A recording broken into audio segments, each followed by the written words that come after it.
Дайте пацанам посчитать потери. Самонали погибает на сцене. Снова один прогуляюсь без тени. Заливаю один поцелуй на шее. Как толпа, правда назад, черный каскад. Hello students, कैसे आप सभी लोग। मैं ललित सर स्वागत करता हूं आपका मेरे इस YouTube channel power of physics bye Lalit sir में। बेटा अपने 1 से लेके 5 तक के चैप्टर कंप्लीट हो चुके हैं, है ना। बेक क्वेश्चंस ऑफ न्यूमेरिकल मेरे यूट्यूब चैनल पे जा डल चुके हैं, तो आप इजी वे में उसको जाके देख सकते हो। और जिसने भी वीडियो कंप्लीट देख लिया हो, जिसने भी वीडियो देख लिया हो, वो लाइक शेयर करना ना भूले। तो आज अपन स्टार्ट करने जा रहे हैं चैप्टर नंबर 6। देखो चैप्टर नंबर 6 जो है विद्युत चुंबकीय प्रेरण, नाम सुना है क्या सबने? विद्युत चुंबकीय प्रेरण, इसके क्वेश्चन अपन सोल्व करेंगे। अब इसमें फर्स्ट वाला जो क्वेश्चन है, उसका जो क्वेश्चन है वो डायग्रामेटिक क्वेश्चन है, लेकिन डायग्रामेटिक है लेकिन कॉन्सेप्ट वाला क्वेश्चन है, इसलिए मैं आपके सामने लेके आऊं, है ना। चलो तो आगे भाई देखो, सारे डायग्राम्स आपको बोर्ड पे दिख रहे हैं। चित्र नंबर ए, चित्र नंबर अपने पास बी, ठीक है। उसके बाद सी वाला ये रहा, इसके बगल में डी वाला ये रहा, दिख गया ना भाई। डी वाला अपने पास ये रहा और ई वाला ये रहा, ये दोनों मिला के ई है और लास्ट में एफ वाला है। तो हमको क्या क्या पूछ रहा है, यानी कि चित्र ए से लेके एफ तक अपन को प्रदर्शित किए गए हैं, और चित्र एफ ए से लेके एफ तक जो प्रदर्शित किए गए हैं वो क्वेश्चन क्या पूछ रहा है कि प्रेरित धारा की दिशा की प्रागुक्ति कीजिए। प्रागुक्ति का मतलब पता लगाइए, ठीक है। अपन को प्रेरित विद्युत धारा की दिशा पता लगानी है, और आपको ये पता है कि जिधर फ्लक्स होता है, फ्लक्स में परिवर्तन होगा, कुंडली में प्रेरित विद्युत धारा प्रवाहित होगी, कुंडली में प्रेरित विद्युत धारा प्रवाहित होगी, इसकी वजह से प्रेरित विद्युत वाहक बल बनेगा। तो पहला जो डायग्राम है इसमें पूछ रहा है कि धारा की दिशा क्या होगी। अब देखो मैं तुम्हें एक चीज सिंपल बता देता हूँ, ठीक है। देखो फर्स्ट वाले डायग्राम में सभी बच्चे ध्यान दें, ये वाला पहला डायग्राम है। अब एक चीज मैं बताता हूं कि अपने पास जो ध्रुव पास आ रहा है, जैसे मान लो ये कुंडली है, ये क्या है बेटा? कुंडली। अब यहाँ पे नॉर्थ और साउथ वाले में से बताओ, साउथ वाला ध्रुव पास आ रहा है, तो एक चीज अपने दिमाग में बिठा लो, साउथ वाला ध्रुव पास आ रहा है तो करंट जो होगी वो होगी एंटी क्लॉकवाइज। क्या होगी? Anti clockwise. एंटी क्लॉकवाइज का मतलब घड़ी की विपरीत दिशा में। तो देखो ये इसके पास आ रहा है, तो बताओ करंट कैसे बनेगी, कुंडली में करंट कैसे जाएगी? क्यू, क्यू से आर, आर से पी और पी से वापस क्यू। तो इसकी जो दिशा होगी वो होगी क्यू आर पी क्यू। इस दिशा में प्रेरित विद्युत धारा की दिशा होगी। तो एक बार आंसर मैच कर लेते, क्यू आर पी क्यू बिल्कुल सही है। अच्छा इसमें क्या आ रहा है, चलो इसमें एक बार देखते हैं। ये साउथ वाला पोल है, तो मैंने बोला था साउथ वाला पोल जब पास आता है तो करंट की दिशा क्या होती है? Anti clockwise. तो इसमें भी क्या होगी? क्यू, ठीक है, क्यू से पी, पी से आर और आर से क्यू। तो क्यू पी आर क्यू होगी कि नहीं होगी, है ना। कैसी होगी बेटा? देख लो बिल्कुल सही है, क्यू पी आर क्यू। अच्छा कई लोग बोल रहे हैं कि सर क्यू से जा रही है, तो आप ऐसा इस करंट को ऐसे भी भेज सकते हो, मान लो पी से भी भेज सकते हो, पी से आर, आर से क्यू, क्यू से पी। तो अपन इसको ये भी लिख सकते हैं ना भाई, ज्यादा बेटर है, क्योंकि देखो ये करंट इस पूरी में पास होकर यहाँ तक जा रही है ना, पी पॉइंट तक। तो जहां तक जा रही है भाई, जहां तक जा रही है, तो यहाँ तो आप क्यू से ले लो या फिर आप पी से ले लो। तो ध्यान रखो बेटा, पी एंटी क्लॉकवाइज चल रहा है, एंटी क्लॉकवाइज कैसे चलेंगे? यू चलेंगे, ठीक है। तो पी, पी से आर, आर से क्यू, क्यू से पी। तो पी आर क्यू पी, इस दिशा में इसकी धारा होगी, इससे भी ले सकते हैं, ठीक है। अगला वाला जो उसी के आगे का डायग्राम है, हाँ भाई इसमें नाम दे रखे हैं एक्स वाई और एक और दे रखा है अपने पास जेड। अब मुझे एक बात बताओ कि ये वाला ध्रुव जब इधर जा रहा है तो इधर तो दक्षिण ध्रुव पास आ रहा है, और इस वाली कुंडली से दूर जा रहा है। समझने की कोशिश कर रहे हो, दो कुंडलियां है, ये वाली कुंडली और ये वाली कुंडली। इस वाली कुंडली के तो पास आ रहा है और इस वाली कुंडली से दूर जा रहा है। तो बताओ दूर जाएगा तो अपनी जो डायरेक्शन है, देखो सभी बच्चे ध्यान दें, दूर जाएगा तो अपनी जो डायरेक्शन है, ठीक है, वो क्लॉकवाइज होगी कि नहीं होगी? पास आ रहा है तो एंटी क्लॉकवाइज होती है। अब दूर जा रहा है, इस कुंडली के लिए दूर जा रहा है, इसके लिए तो पास आ रहा है, तो डायरेक्शन क्लॉकवाइज होगी, मतलब घड़ी की दिशा में। तो वाई, वाई से जेड, जेड से एक्स और एक्स से वाई। तो वाई जेड एक्स वाई दिशा में इसकी धारा प्रवाहित होगी, ठीक है। अच्छा इसमें भी एक लॉजिक है, चलो चित्र नंबर सी पे आ जाओ। ये वाला प्लस है, ये वाला माइनस है। देखो धारा कहाँ जा रही है? प्लस से माइनस जा रही है। तो एक लॉजिक बताता हूं, अगर प्लस से माइनस जाती है तो भी धारा की डायरेक्शन दिमाग में बिठा लो, कैसी होती है बेटा, एंटी क्लॉकवाइज। कैसी होती है, एंटी क्लॉकवाइज। तो चलो इसमें देखो धारा एंटी क्लॉकवाइज होगी कि नहीं होगी, देखो थर्ड वाला जो डायग्राम दे रखा है इसमें होगी, तो अपने पास धारा एंटी क्लॉकवाइज का मतलब ऐसे जाएगी, एंटी क्लॉकवाइज का मतलब ऐसे, क्लॉकवाइज यू होता है। तो एक्स, एक्स से वाई, वाई से जेड और जेड से एक्स, तो एक्स वाई जेड एक्स इस दिशा में ये प्रवाहित होगी। चलो तो इधर भी देखो, अब इधर आ जाओ, इधर भी क्या हो रहा है अपने पास, अगर इधर अगर अपन जर्नली देखें तो यहाँ पर जो धारा की दिशा है वो इस तरह से है ना।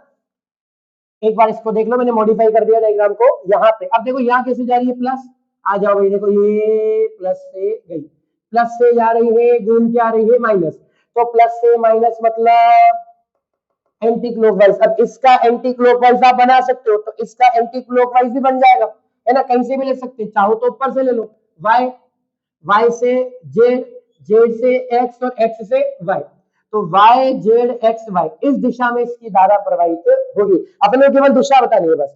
अच्छा, कई बच्चे कह रहे सर एक्स से ले सकते हैं, बिल्कुल ले सकते हो, है ना, इससे ज्यादा बढ़िया है कि टॉप पॉइंट से ले लो तो भी कोई दिक्कत नहीं है। तो वाई, वाई से जेड, जेड से एक्स और एक्स से वाई इस दिशा में आपकी धारा प्रवाहित होगी। आ जाओ इस वाले पॉइंट पे आ जाओ। अब यहाँ पे क्या है, एक और चीज सभी बच्चों को समझनी है, इसमें कुंडली शायद यहाँ पे पॉइंट आर है, एक बार मैच करो भाई, ये ना। अब इसमें क्या सीन है, इसमें भी वही है, दाब कुंजी को अपन ने पहले दबा रखा था। तो आपको एक चीज में बता दूं, ये दाब कुंजी होती है। दाब कुंजी क्या होती है, जैसे स्टेपलर होता है ना, ऐसे प्रेस करके छोड़ दो, फिर ऐसे प्रेस करके फिर छोड़ दो। तो दाब कुंजी को जब अपन दबा के रखते हैं, सुनना जो मैं वर्ड्स बोल रहा हूँ, कैच करना उसको, दाब कुंजी को अपन जब दबा कर रखते हैं तो धारा जाती है क्लॉकवाइज, और जब छोड़ दिया जाता है दाब कुंजी को तो धारा कैसी जाएगी, एंटी क्लॉकवाइज। तो एक्स, एक्स से आर, आर से वाई और वाई से दोबारा एक्स। तो अपने पास इसके अंदर धारा की दिशा क्या होगी, एक्स आर वाई एक्स, क्या होगी, एक्स आर वाई और एक्स, ये दिशा होगी। अब इसके अंदर लास्ट वाला जो क्वेश्चन है आप देख सकते हो, इस क्वेश्चन में 2 पॉइंट है, ठीक है। अब मुझे ये बताओ, ये एक वृत्ताकार लूप है कि नहीं है, और ये वृत्ताकार लूप इसके लंबवत स्थित है, तो ये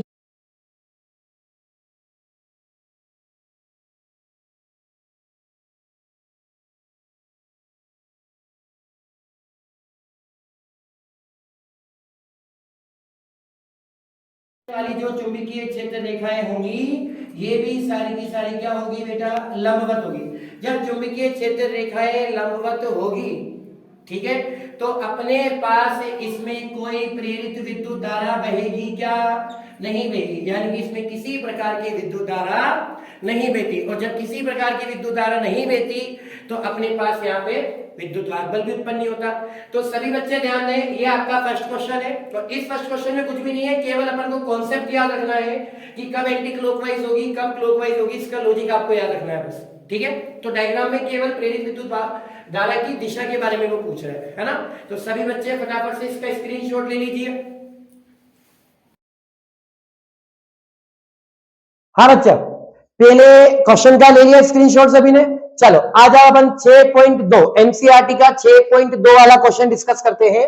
सभी बच्चे थोड़ा सा ध्यान दें कि अपने पास, हाँ बेटा, अपने पास जो ये वाला क्वेश्चन है, देखो क्या कह रहा है, इसका डायग्राम मैंने किस पे बना दिया है, बोर्ड में बना दिया है। अब क्वेश्चन क्या कह रहा है, क्वेश्चन कह रहा है कि चित्र में वर्णित स्थितियों के लेंज का नियम करते हुए, लेंज के नियम का उपयोग करते हुए प्रेरित विद्युत धारा की दिशा ज्ञात करो।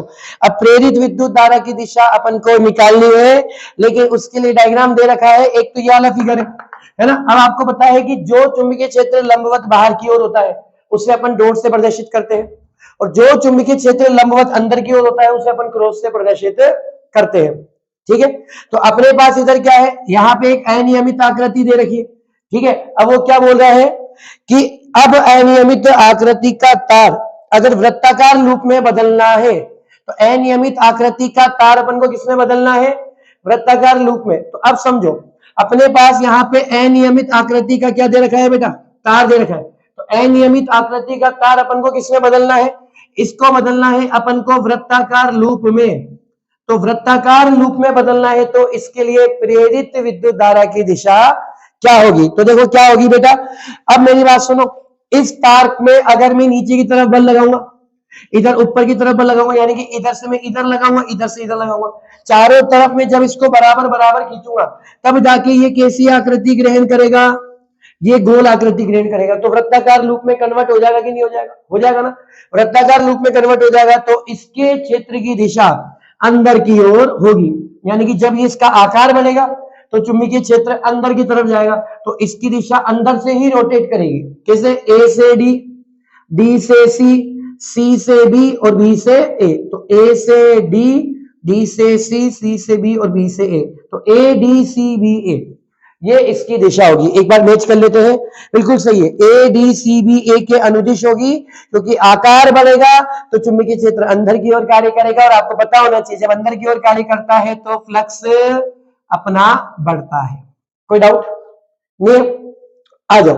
अब देखो ये वाला, पहले अपने पास आकार ये था, अब इसको कम कर दिया, सब जगह से, ऊपर से, नीचे से, दाएं बाएं से, सब जगह से बल लगाकर अपन ने इसका आकार ये बदल दिया। ठीक है, यानी कि एक वृत्ताकार लूप को अपन ने एक तार के रूप में बदल दिया। किसके रूप में बदल दिया बेटा? तार के रूप में बदल दिया। तो अपन को क्या देखना है? अब देखो इसमें तार के रूप में बदल दिया, तो अब यहाँ पर क्या है, इसका आकार कम हो रहा है, अब इसका उल्टा हो रहा है, इसका आकार बढ़ रहा था। आकार कम हो रहा है तो बताओ फ्लक्स में क्या होगी? कमी होगी। और चुंबकीय क्षेत्र कहाँ की तरफ काम करेगा? बाहर की तरफ काम करेगा। ठीक है, अब फ्लक्स में कमी होगी तो भैया इसको विरोध करने के लिए अपन को चाहिए ना भाई, फ्लक्स में कमी होगी तो इसका विरोध करने के लिए क्या चाहिए अपन को? देखो डायग्राम में अच्छे से देखो भाई, फ्लक्स में कमी होगी तो प्रेरित धारा इस फ्लक्स को क्या करना चाहेगी? बढ़ाना चाहेगी, इसका विरोध करना चाहेगी। तो विरोध करना चाहेगी तो बाहर की ओर चलो, अंदर की ओर यूं जा रहे थे, बाहर की, इसमें देखो अंदर की ओर क्या जा रहे थे? यूं जा रहे थे, बाहर की ओर उल्टा चलेंगे तो ए डैश से बी डैश, बी डैश से सी डैश, सी डैश से डी डैश और डी डैश से ए डैश। तो ए डैश, फिर बी डैश, फिर सी डैश, फिर डी डैश और वापस फिर ए डैश पे आके अपन रुक जाएंगे। तो ये इसकी दिशा होगी। तो ये आपका क्वेश्चन नंबर सेकंड, ये डायग्रामेटिकल क्वेश्चन है, मतलब केवल डायरेक्शन कॉन्सेप्ट पूछ रहा है। तो आपके अगर बोर्ड एग्जाम में ऐसे क्वेश्चन पहली बात तो कम आते हैं, लेकिन फिर भी आ जाए तो बहुत अच्छे तरीके से आपको कवर करते हुए चलना है। दो क्वेश्चन हो गए। चलो अब क्वेश्चन नंबर 6.3 डिस्कस करेंगे, लेकिन छोटा सा स्क्रीनशॉट ले लो फटाफट।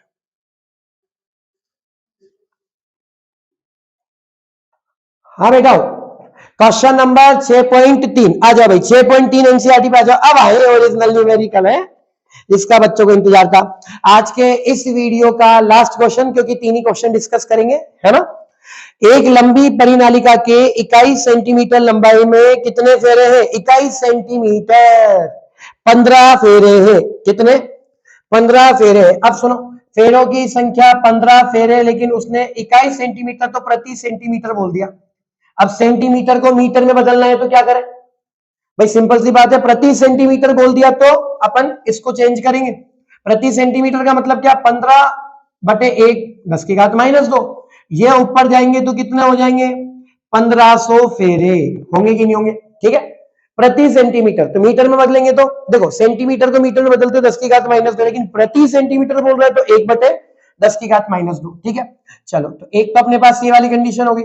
सेकंड वाला क्या बोल रहा है कि उसके अंदर 2 सेंटीमीटर स्क्वायर का एक छोटा सा लूप परिनालिका के लंबवत रखा गया है। क्षेत्रफल दे रखा है कितना?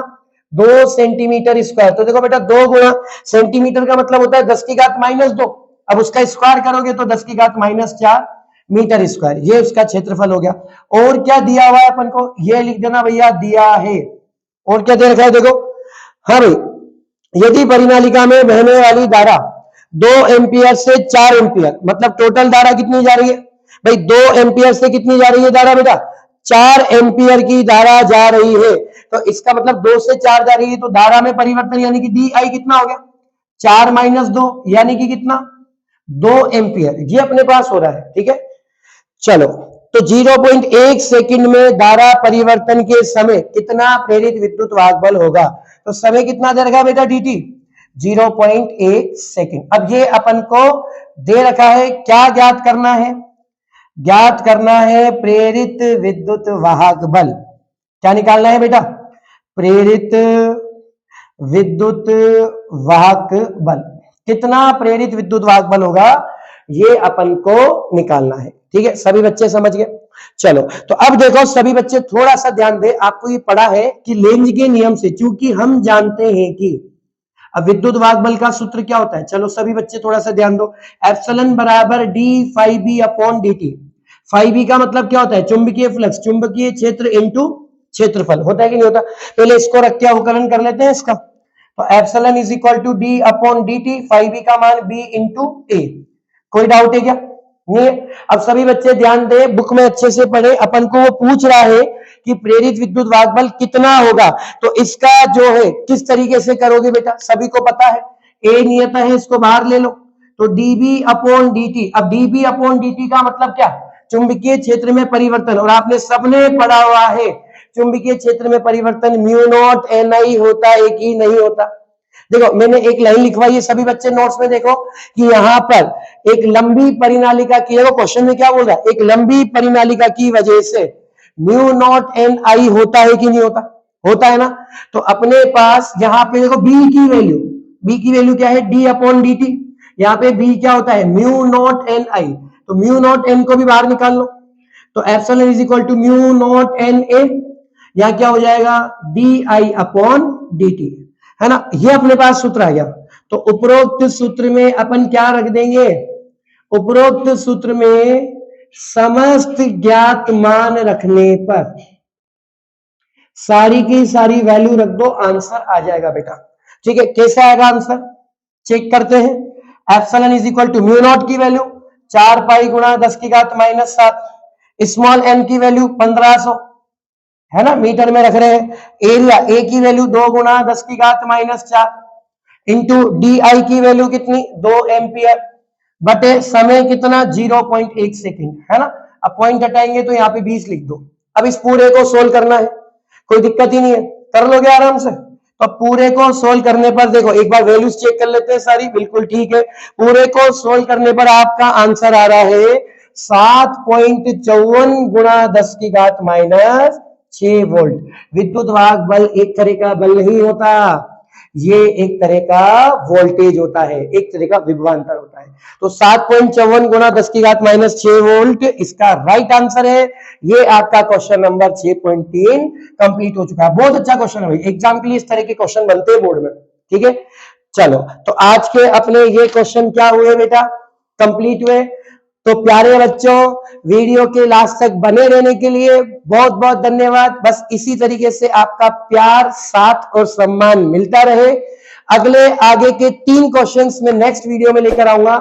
जब तक के लिए सभी बच्चों को बाय बाय, थैंक यू, धन्यवाद। जय हिंद, जय भारत।